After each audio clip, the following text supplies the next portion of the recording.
The greatest thing about working on a Spider-Man game is that you're working on a Spider-Man game.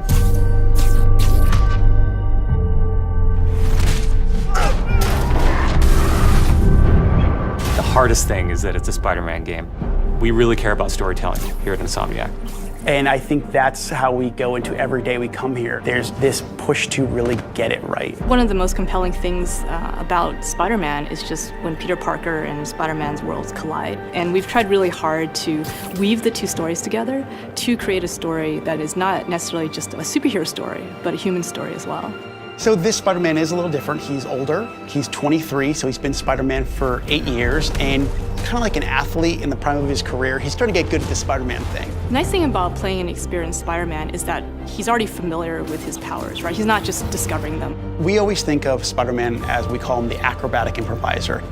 He's looking for not only how he can take advantage of the way the enemies are positioned, but what around him. Could he use this object to grab with his webs and throw at an enemy? We want people to not only see the enemies in front of them, but the environment around, to take advantage of both of them.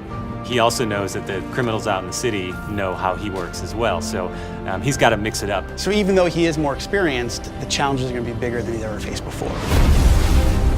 Spider-Man has a rich history of having great stories. The core of our story is this duality between being Peter Parker and being Spider-Man. What's cool about Mr. Negative is that he also has a duality. He's got his positive side as Martin Lee, who runs the homeless shelters in the city, but he also has his negative side. When Peter makes the connection that the leader of the inner demons is the guy who my aunt works for, we got the perfect collision of those two worlds.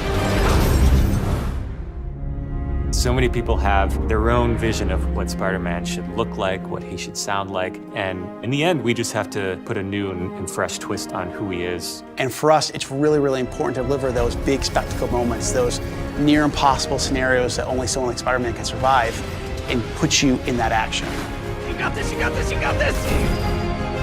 We understand what this character means to people in here, and we're making this game with a lot of heart, and we're going to do whatever it takes to give people the ultimate Spider-Man experience, the game that they've been waiting for.